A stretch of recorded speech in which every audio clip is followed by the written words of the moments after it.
Would like you to welcome to Top Gun Sales Boot Camp. Um, it's a great morning this morning. I guess let's dive in. Nora, what you got? My numbers for yesterday were 14%.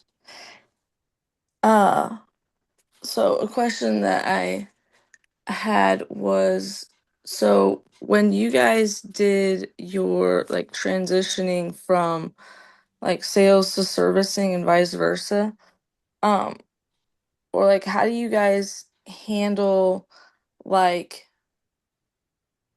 participating in both or like to make sure that you like your communications, like what's one thing that helped that, I guess maybe.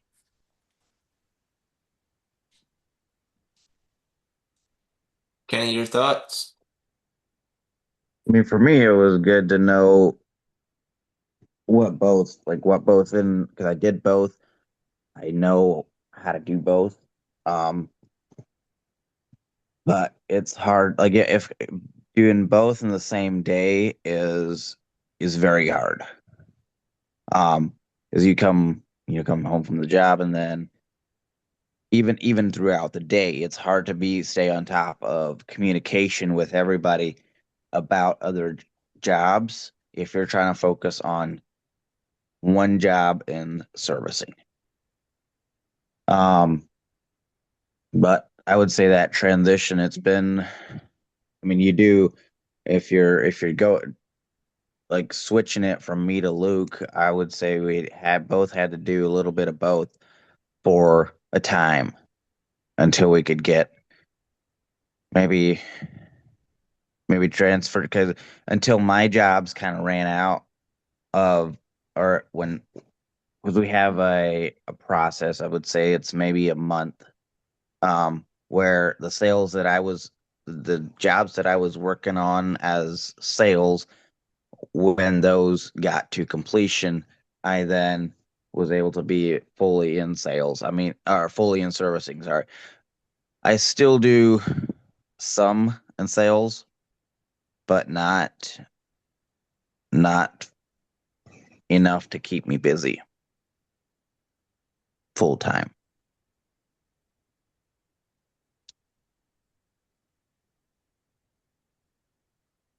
But Okay. I think for me the biggest thing was probably communication. Just make sure to communicate where. So there was at a point where, or even yesterday it happened where Kenny got leads and he dished them off to me. Where just communicate where those leads are at and where we got them, and yeah, stuff like that.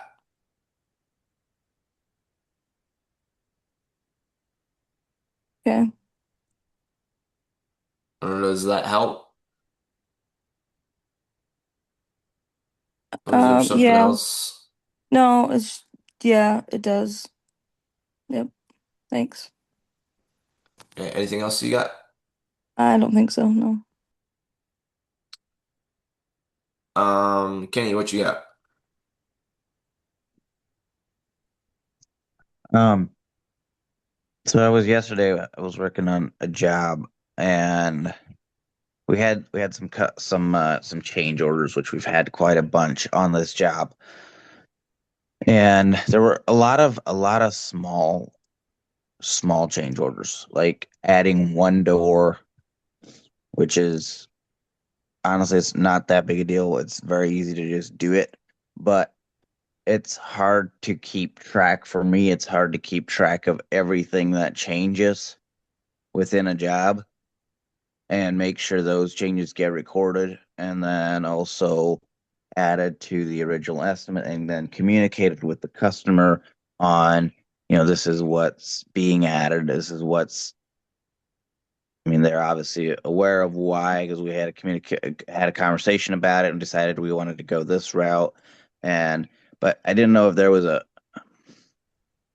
good way or a best way to re- that for that process, like recording the change orders and then getting those added to the sales order.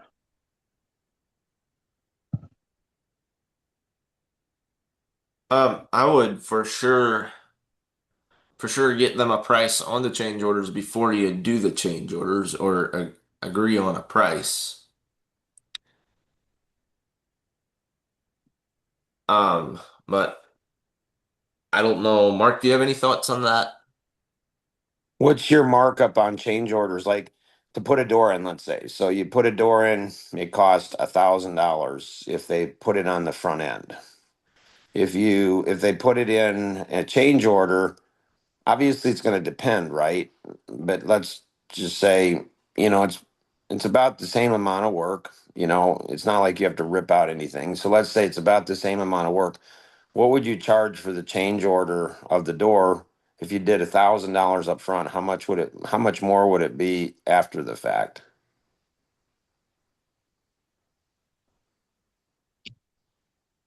We don't have a set price, so like it's more like guesswork, honestly, which I don't Right. like. Um, But do you look at my it kind of like if you'd done it at the beginning, this is what it would cost, or do you do a markup because it's after the fact? I like to do markups because after the fact, and that would be usually that would be I would say 30 to 50% markup. Yep. Good. Good. So yeah, there's a whole bunch. It gunks up the entire system. Gunks up the entire system. So once Roseanne and I, we were looking at buying a new house, and it was semi-custom, and I think somehow in the conversation, like Rosanna wanted a window seat, and it's like somehow it's like 15,000 if you order it on the upfront, and it's like 25,000 if you order it after the fact. And I thought, Yeah. that makes sense. Like if you're doing, so there's a whole bunch more work that the owner and the customer don't realize. And so obviously if you can do a better job planning, if you can do a better job planning on the upfront, you and the customer, then you have less change orders. So, problem solved if you have less. So how do you do that? It's like, do you educate the customer and say, typically, like if we do something on the upfront, plan it all out, that's on you, it's on us, and so if we do that, it's going to save you 40% additional cost because it's just going to flow. And so do you do that? I mean, technology, there's technology. And so it would seem like either you guys don't have the technology that helps you to streamline it, or you don't know how to use the technology that you have, or it's not that great with that technology. I would One say of we have those. the technology for certain areas, but once it comes to like this job is an interior we're finishing out the basement. Yep. And we don't for that kind of work, we don't have the Yep. technology to make that flow. Yep. So, yeah. Um, can you jury rig the technology you have? Maybe. Do you just live with it? Maybe. Do you do the stupidest thing in the world and say, maybe we ought to develop our own technology? Are you guys using the other technology yet from the other guys? No. Okay. Did you guys change direction on that?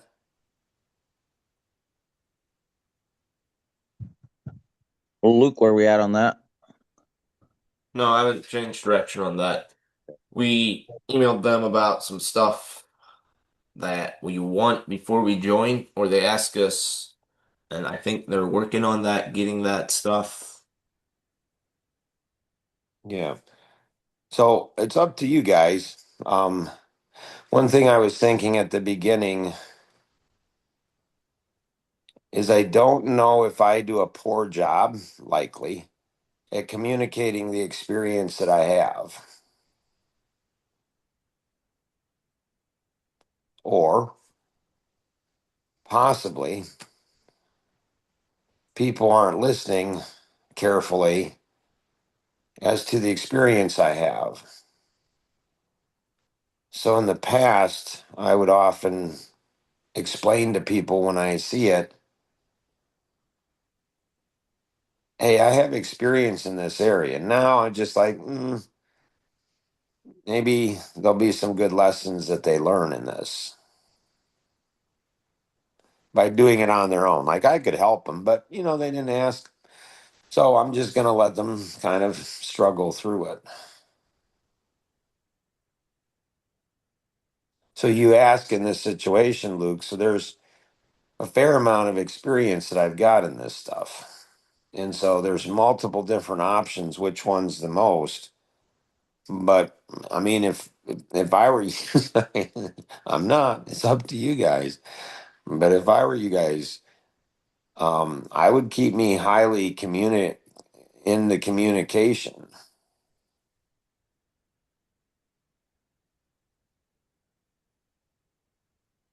of what's Mm-hmm. going on, because this is what's just fascinating to me. And it's like I'm starting to wonder: do people just not want to see the future? That way they can say, "Huh, I didn't know." Or they just love pain in their life. And they're just like, yeah, I just love pain. Pain is just cool. Or do they just love to live in a delusion, a world of illusion? I don't know. Does that help at all, Kenny, with your specific immediate challenge?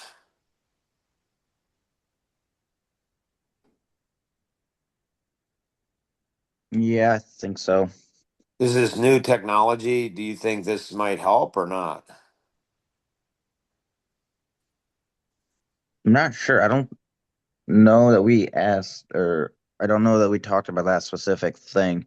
I could see Def working better, yes, where like a line item would be, one change order, but I don't remember that we talked about that specifically. If I say Grandpa Chappelle, what do you all think? Write it down. Okay. Do you think you'll do that or not?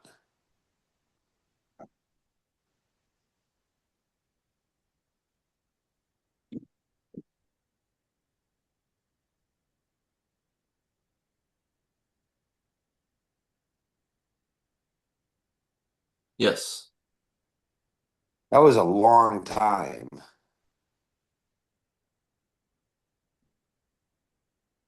That's a really long time to respond. You're I very want confident that I'm going to write it down. right.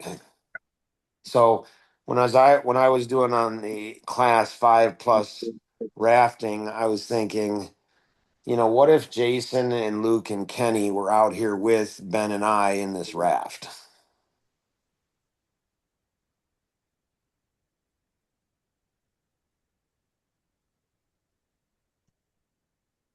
Okay.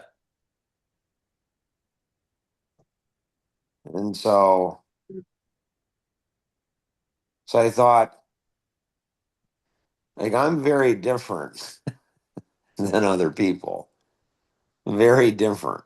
Like when I was 23, 24 years old and I go into a system, I found out really quick it didn't work. But I did the system. I followed the system. Like I did what I was told when I told how I told, did it with a great attitude.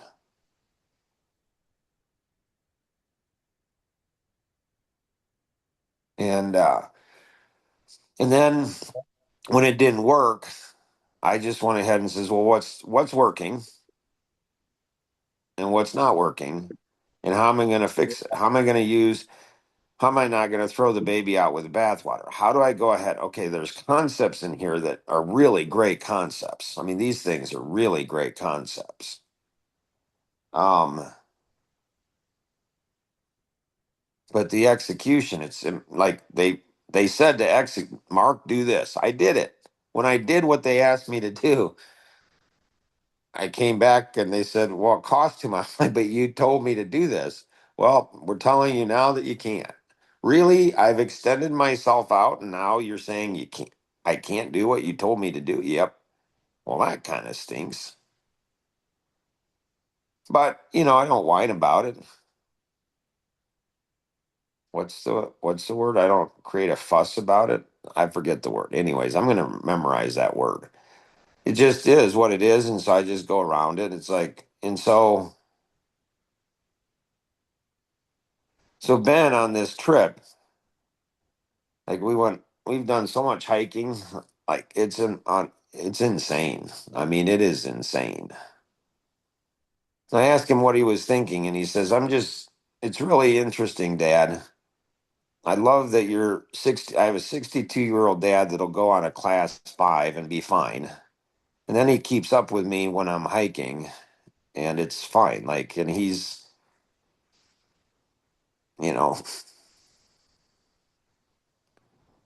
and he said, like Lane, one of his friends, he met at the Spring Fest. And I remember from maybe 2 years ago, a year or 2 years ago, he says, I can't believe your dad remembered that, like that specific conversation. He knows. He's like, oh, it'll be wild what he remembers. So are Luke and Kenny, are you both going to remember what I said about that software?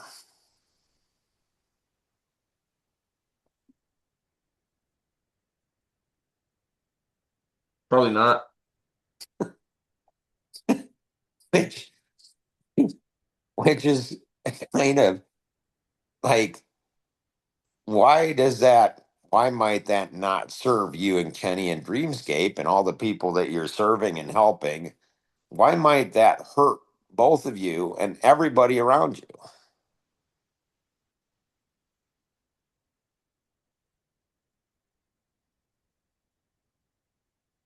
Because that's not, yeah, that's not, I mean, you have to remember stuff, and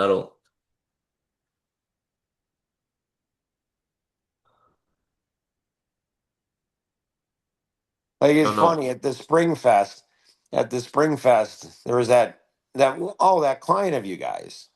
She and her husband are there. And she's like, you guys are going on a rafting? Yeah, class 5 in West Virginia. Yeah. Like, what's the plan? Ben's like, I don't know. She's like, Mark, what's the plan? I don't know. Ben's planning it. You guys don't have a plan? No, it's just two of us. And we were saying how cool it was. It was just two guys.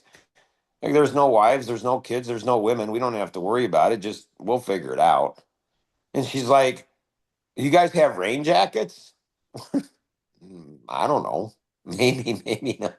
I don't think so. I don't know. You got to have rain. So, so we get out here. We don't have rain jackets. Well, Rosanna packed me one, but I didn't know she did. And so Ben's like, maybe we should have listened to her. Maybe I should listen to people more. Fascinating, huh?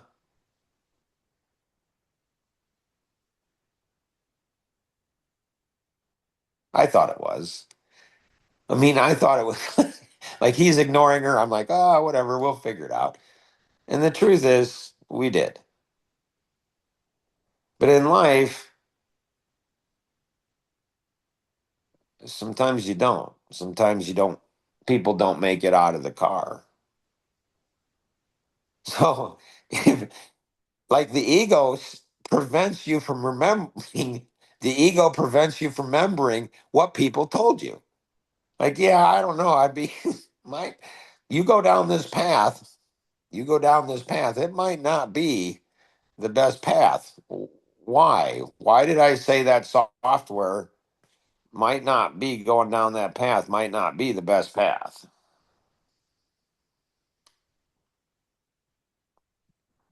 We lose our data. Um, and then when we go to switch or we can't, they won't let us, or they'll keep the legal liability and building our own if we decide to do that. Yep, those are things. I don't know if I said those, but yeah, those are legitimate things.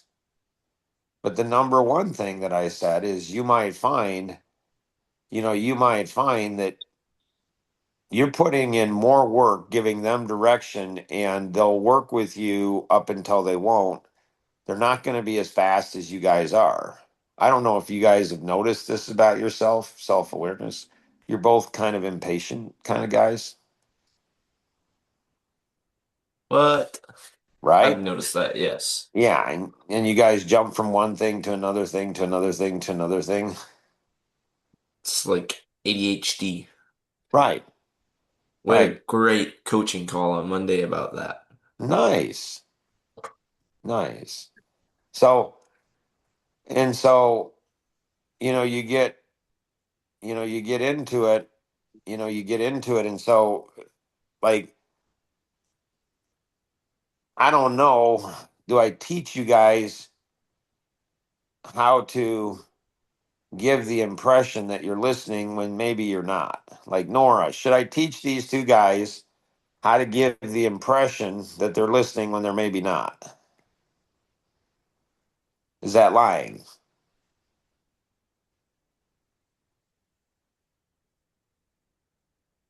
I don't know, probably not a good habit to have.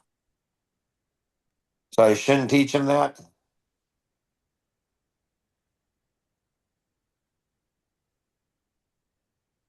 Not sure. Yeah, I'm not sure either. And so, um, there's things that I see, most of what I see, I don't say for multiple reasons. And so,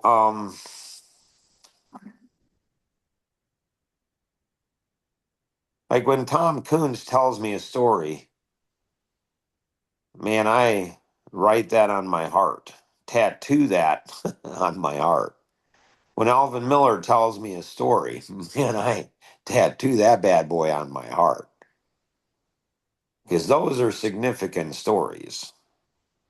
I don't know if you guys do that so much.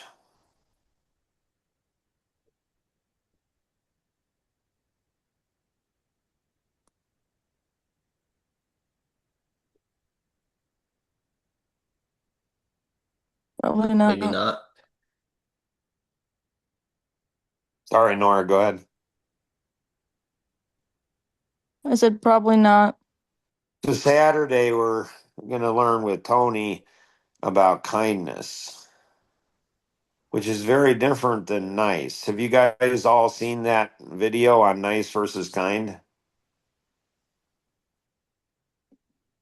Nope. Yeah.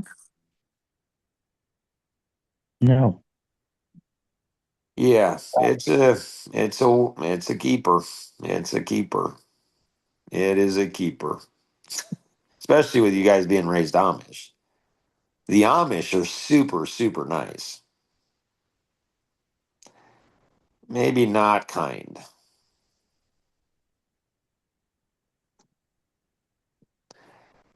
So we're going to be learning about that, and I think my hope is that it talks about, it talks about that we learn about empathy and how to teach empathy because let's say people like this is the other thing I learned. Like I learned something. I'm learning a lot. Like I should be on vacation all the time. Like cheapers. Like another thing is that when people watch podcasts or listen to things they don't realize they don't apply it to themselves. It's the weirdest thing. Yeah, this doesn't apply. Like I don't need to do this. And the other thing that people don't realize is people don't realize like if little boys are reckless in tricycles, they're going to be reckless on motorcycles and cars. And if somebody's sloppy and lazy and they're reckless, they're not paying attention, they're probably going to be a bad driver. Like people, like I'm like stunned. I'm like, how can you not know these things? But people, it's almost like people don't want to know things. Then they can be selfish and but think they're really caring and think they're really smart, think they're really good students, but they're none of the things. They're lying to themselves. And it's like, jeepers. And so, it goes back to, the first story of the first, my first hire. when I was in the mortgage industry in sales. See, if any one of the three of you don't succeed, will the other two care about one another? I don't know that you will. I don't know that you'll take any responsibility. I don't know that you'll be like, man, if we'd have managed up and out, maybe that person wouldn't have bit the dust. Things happen. It is what it is. Like, it's not my responsibility. Like, going all the way back to, I'm not my brother's keeper. Okay. Patrick has an interesting thing on that. What else do you guys have? For me, it's probably how do you handle when the customer doesn't have a raving fan experience? Well, it's just like if you're in the wild and you go ahead and get a cut and you're bleeding. Do you know how to handle that? Yeah, you Like, gotta stop the bleeding. you have to stop the bleeding. You don't, why'd the cut get there? No, you stop the bleeding. So you've got to go ahead and turn.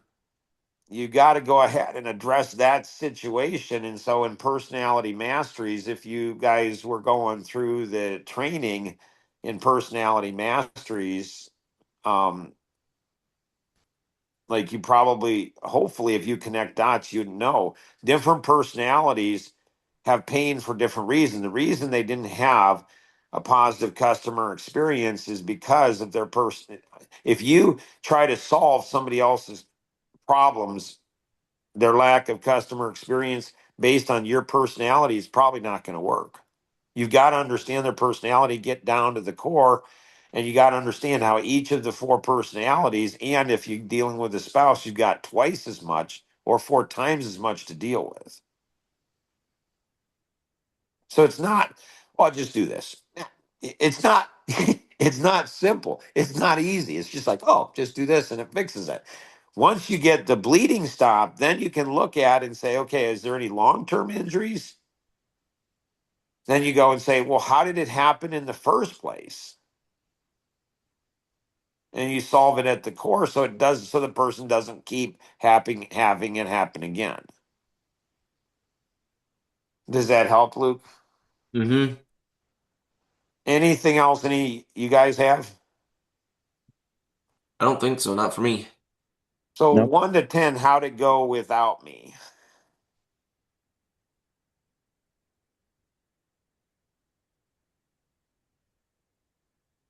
As far as this podcast or overall, Yep.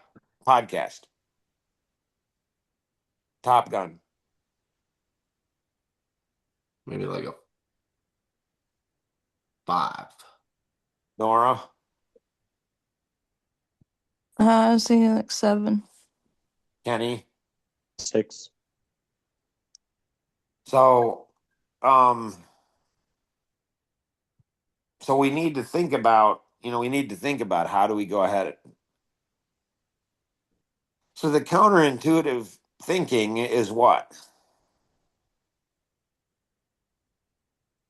Doing opposite of what makes sense or opposite of Yep. And so what makes sense?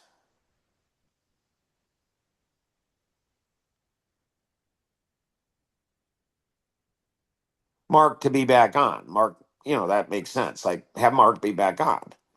mm-hmm, Counterintuitive, Mark should be off more.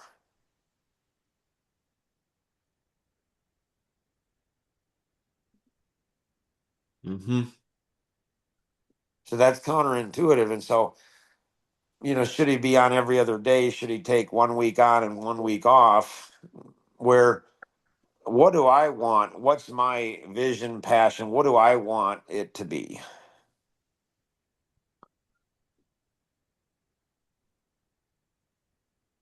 Or it's a 10 without you. Yeah. And it's really a 10. See what will happen is you guys will think it's better without me at some point, but it won't be. But you guys will think it is, but it won't be.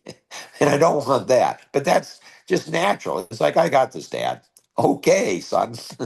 You're 7 years old. Maybe you do. Hope you do.